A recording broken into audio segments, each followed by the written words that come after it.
당신은 가족을 사랑한다고 생각합니다. 그런데 혹시 그 사랑이 가족을 조금씩 힘들게 하고 있다는 사실을 알고 계십니까? 대부분의 사람들은 사랑과 희생을 같은 것으로 알고 살아갑니다. 사랑하니까 희생하는 것이고 희생하니까 사랑받아야 한다고 믿습니다. 그런데 바로 그 믿음이 관계를 서서히 무너뜨립니다. 오늘 이 이야기를 끝까지 들으시면 아마 잠시 멈추게 되실 겁니다. 지금까지 내가 가족에게 해온 것들을 다시 돌아보게 되실 겁니다. 한 가지만 먼저 물어보겠습니다. 당신은 지금 행복하십니까? 가족을 위해 많은 것을 내어놓았는데 그만큼 행복하십니까? 그만큼 사랑받는다고 느끼십니까? 만약 그 질문에 선뜻 예라고 답하지 못하신다면 오늘 이 이야기가 당신에게 필요한 이야기입니다. 많은 분들이 이렇게 말씀하십니다. 나는 가족을 위해 모든 걸 했어요. 내 인생은 없었어요. 다 남편을 위해서, 아이들을 위해서 살았어요. 나는 아내가 힘들지 않도록 내 하고 싶은 것들을 포기했어요. 그리고 시간이 지나면 이런 말이 따라옵니다. 그런데 왜 아무도 고마워하지 않을까요? 왜 나는 이렇게 외로울까요? 왜 나는 이렇게 억울한 걸까요? 이 억울함, 이 외로움, 이 배신감, 이것이 바로 희생이 만들어낸 결과입니다. 사랑이 만들어낸 것이 아닙니다. 희생이 만들어낸 것입니다. 여기서 잠깐 생각해 보시길 바랍니다. 우리는 어릴 때부터 이런 말을 들으며 자랐습니다. 사랑하면 희생해야 한다. 가족을 위해 나를 내려놓아야 한다. 부모는 자식을 위해 자신의 인생을 바쳐야 한다.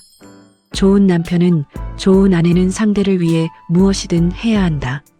이것이 우리가 배운 사랑의 공식입니다. 그런데 이 공식이 틀렸다면 어떻게 되겠습니까? 심리학자 에리 프롬은 이런 말을 했습니다. 사랑은 감정이 아니라 기술이다. 기술에는 배움이 필요합니다. 훈련이 필요합니다. 그리고 이해가 필요합니다. 단순한 감정의 폭발이나 희생의 나열이 아닙니다. 우리는 오랫동안 사랑을 감정으로만 이해해왔습니다. 감정이 강하니까 희생도 당연하다고 여겼습니다. 하지만 희생은 감정의 강도가 아닙니다.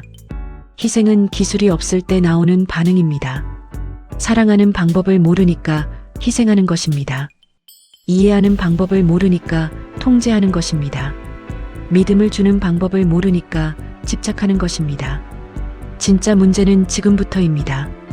희생에는 반드시 대가가 따라옵니다. 사람은 자신이 무언가를 내어주면 반드시 돌려받고 싶어하는 본성이 있습니다. 이것은 나쁜 것이 아닙니다. 인간의 자연스러운 심리입니다. 심리학에서는 이것을 호혜성, 즉 상호성의 법칙이라고 부릅니다. 내가 희생했으니 당신도 그만큼 해주어야 한다. 내가 포기했으니 당신은 알아주어야 한다. 내가 참았으니 당신은 나를 존중해야 한다. 이 기대는 말하지 않아도 쌓입니다. 표현하지 않아도 마음속에서 자랍니다. 그리고 어느 순간 그 기대가 채워지지 않을 때 희생은 원망으로 바뀝니다. 이것이 희생의 함정입니다. 희생한 사람은 자신이 희생했다는 사실을 잊지 않습니다. 기억합니다. 그리고 무의식 중에 그 희생을 빚으로 삼습니다. 나는 이만큼 했는데 당신은 왜 이것밖에 안 하느냐는 마음이 됩니다. 상대방은 어떻습니까? 상대방은 그 희생을 선물로 받았다고 생각합니다. 자신이 원한 것도 아니고 부탁한 것도 아닌데 상대가 스스로 한 것이니 자신이 빚을 진 것이라는 생각은 하지 않습니다. 그래서 희생은 한쪽은 채권자가 되고 한쪽은 영문도 모르는 채무자가 됩니다. 그 관계는 사랑이 아니라 거래가 됩니다. 당신은 지금 가족과 사랑을 나누고 있습니까? 아니면 거래를 하고 있습니까? 잠깐 멈추고 생각해 보시기 바랍니다.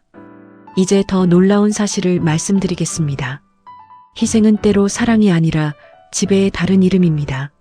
내가 자녀를 위해 모든 것을 희생하는 부모를 생각해 보십시오. 이 부모는 아이가 커서 자신의 길을 가려 할 때 어떤 반응을 보입니까?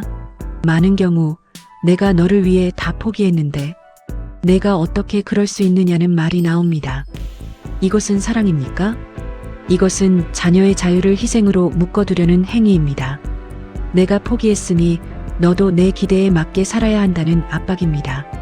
말은 사랑이지만 실제로는 통제입니다. 희생을 기반으로 한 사랑은 결국 상대의 자유를 빼앗습니다. 남편을 위해 모든 것을 포기한 아내. 그 아내는 자신이 포기한 꿈과 시간과 가능성만큼 남편에게 기대를 겁니다. 남편이 그 기대를 채워주지 못하면 억울해집니다.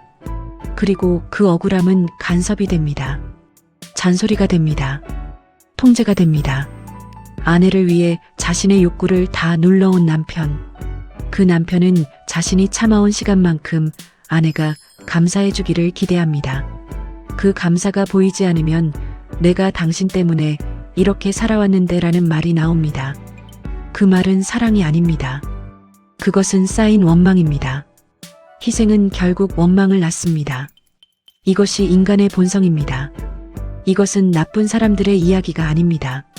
가장 사랑하는 사람들 사이에서 일어나는 일입니다. 왜냐하면 사랑하기 때문에 더 많이 기대하고 더 많이 실망하고 더 깊이 상처받기 때문입니다.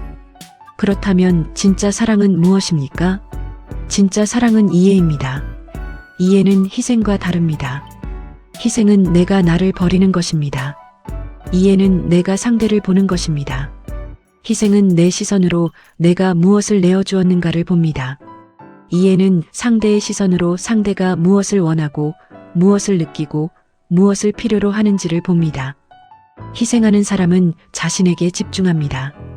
이해하는 사람은 상대에게 집중합니다. 이것이 결정적인 차이입니다.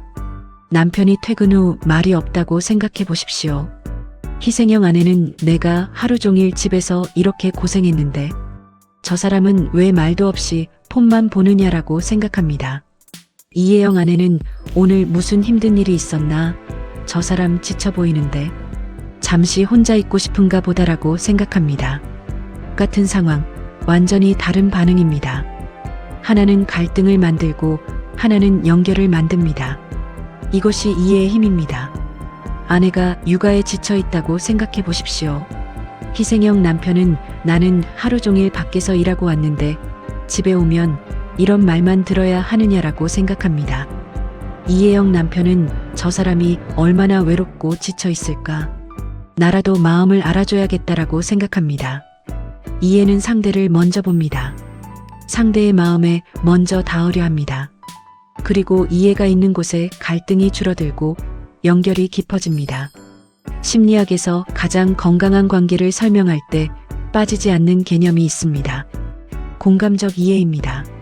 상대가 느끼는 것을 함께 느끼려는 능력, 상대의 입장에서 세상을 보려는 의지, 이것이 관계를 살아있게 만드는 핵심입니다. 공감은 동의가 아닙니다. 상대가 옳다고 말하는 것이 아닙니다.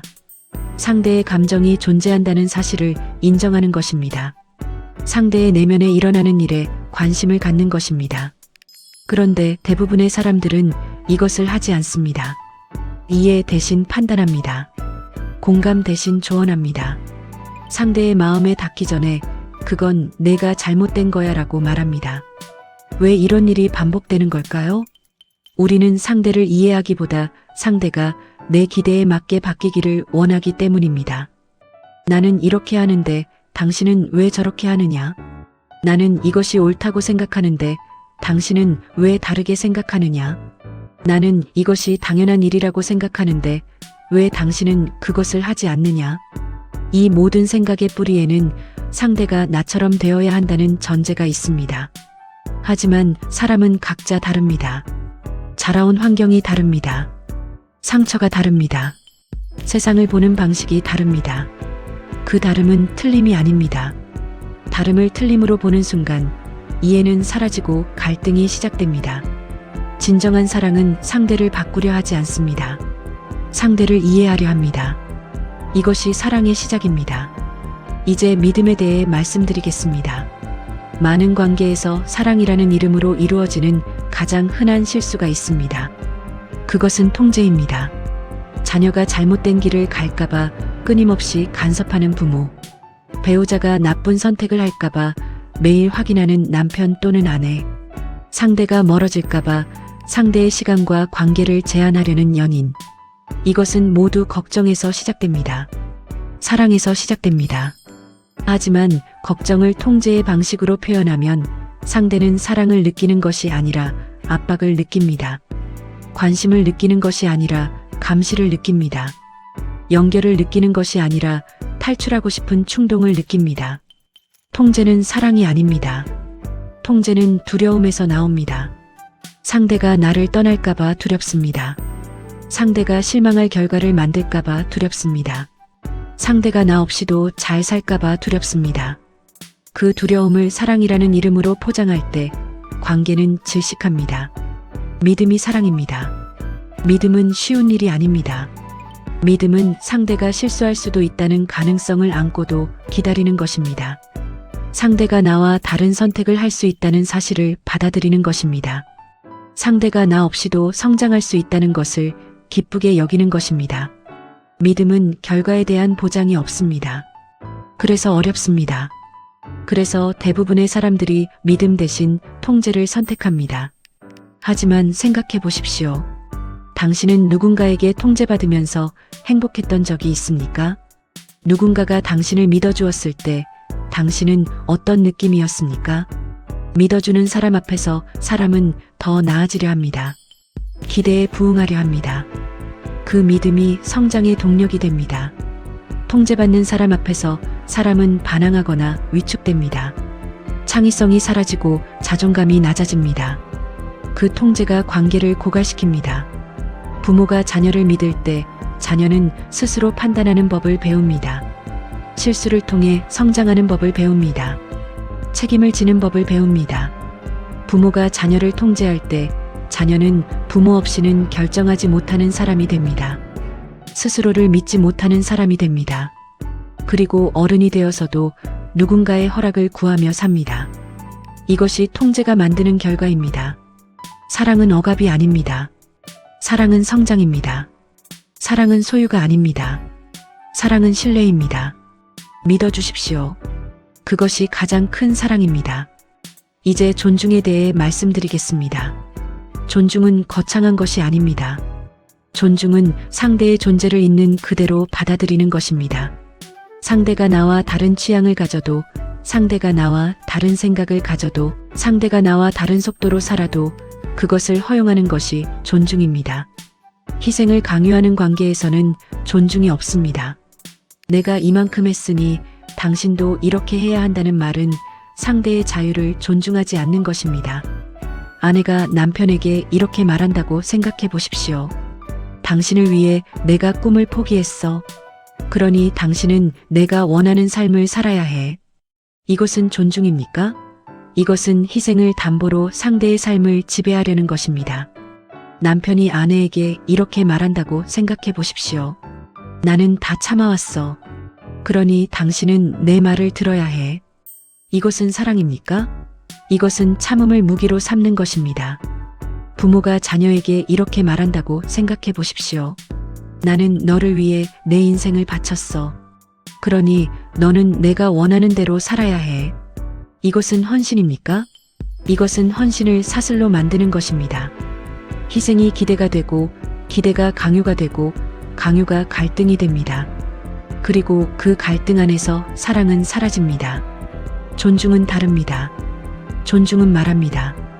당신이 어떤 선택을 해도 나는 당신 편입니다. 존중은 말합니다. 당신의 방식이 나와 달라도 그것이 당신의 것이라면 소중합니다. 존중은 말합니다. 나는 당신을 바꾸려는 것이 아니라 당신과 함께하고 싶은 것입니다. 이것이 관계를 살아있게 만듭니다. 사랑하는데도 불행한 이유가 있습니다. 그것은 우리가 사랑을 배운 적이 없기 때문입니다. 우리는 학교에서 수학과 역사를 배웠습니다.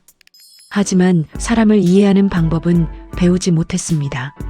감정을 다루는 방법은 배우지 못했습니다. 관계를 건강하게 유지하는 방법은 배우지 못했습니다. 그래서 우리는 우리가 경험한 방식대로 사랑합니다. 부모에게 배운 대로 사랑합니다. 문화가 가르쳐준 대로 사랑합니다. 희생하는 부모를 보고 자랐다면 희생하는 것이 사랑이라고 배웠습니다. 통제하는 부모를 보고 자랐다면 통제하는 것이 관심이라고 배웠습니다. 원망을 표현하는 가정에서 자랐다면 원망이 감정 표현의 언어라고 배웠습니다. 그 배움이 틀렸다면 지금 다시 배우면 됩니다. 지금부터 스스로에게 이 질문들을 해보십시오. 나는 지금 상대를 이해하고 있는가? 아니면 상대에게 기대하고 있는가? 나는 지금 상대를 믿고 있는가? 아니면 상대를 통제하려 하고 있는가? 나는 지금 상대를 존중하고 있는가? 아니면 상대를 나의 방식으로 바꾸려 하고 있는가? 나는 사랑한다고 말하면서 사실은 내 불안을 해소하려 하고 있는 것은 아닌가? 나는 가족을 위한다고 말하면서 사실은 가족에게서 무언가를 얻으려 하고 있는 것은 아닌가?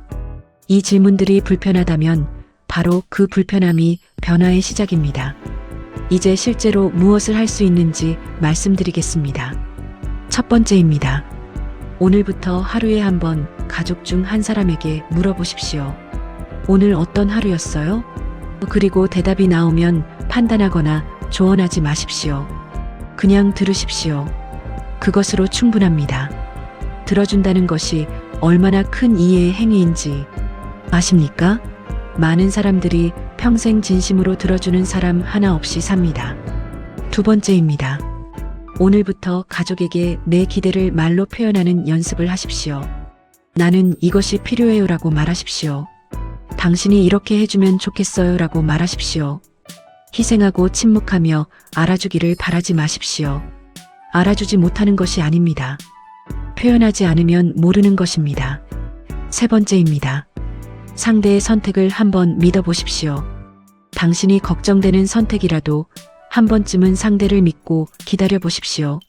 실수를 하더라도 그것이 상대의 성장이 됩니다. 당신이 막아줄 수 있는 실수는 생각보다 적습니다. 하지만 당신의 믿음이 만들어낼 수 있는 성장은 생각보다 큽니다. 네 번째입니다. 오늘 지금 이 순간 가족 중 한 사람에게 이유 없이 말해보십시오. 그냥 고마워요. 있어줘서. 이 한마디가 관계를 바꿉니다. 희생이 아니라 감사가, 기대가 아니라 인정이, 통제가 아니라 연결이 관계를 살립니다. 이제 마지막으로 당신께 부탁드리고 싶은 것이 있습니다. 당신은 오늘 이 이야기를 들으면서 어떤 마음이었습니까? 혹시 누군가의 얼굴이 떠올랐습니까? 혹시 이게 나 이야기구나라는 생각이 드셨습니까? 그렇다면 그 마음을 붙잡으십시오. 우리는 사랑하는 사람들에게 상처를 줍니다. 일부러가 아닙니다. 방법을 몰라서입니다. 더 잘 사랑하고 싶은데 어떻게 해야 할지 몰라서 희생하고, 통제하고, 기대하고, 실망하고, 원망합니다. 당신은 나쁜 사람이 아닙니다. 당신은 더 잘 사랑하고 싶은 사람입니다. 그리고 더 잘 사랑하는 것은 가능합니다. 지금 이 순간부터 선택할 수 있습니다. 희생 대신 이해를, 통제 대신 믿음을, 기대 대신 감사를, 소유 대신 존중을. 그 선택이 관계를 바꿉니다. 그 선택이 가족을 바꿉니다. 그 선택이 당신을 바꿉니다. 사랑은 희생이 아닙니다. 이해가 사랑입니다. 통제는 사랑이 아닙니다. 믿음이 사랑입니다. 집착은 사랑이 아닙니다. 존중이 사랑입니다. 당신이 가족을 진정으로 사랑한다면 오늘부터 이해하십시오. 오늘부터 믿으십시오. 오늘부터 존중하십시오. 그것이 당신이 줄 수 있는 가장 깊고 진실한 사랑입니다. 댓글에 이렇게 써주시겠습니까? 나는 희생이 아닌 이해를 선택하겠습니다. 이 한 문장이 오늘 당신의 선언이 되기를 바랍니다. 선언은 행동의 시작입니다. 행동은 변화의 시작입니다. 변화는 더 나은 관계의 시작입니다. 당신의 가족은 당신의 희생이 필요한 것이 아닙니다. 당신의 이해가 필요합니다. 당신의 믿음이 필요합니다. 당신의 온전한 존재가 필요합니다. 오늘도 사랑하며 살아가시는 당신을 응원합니다.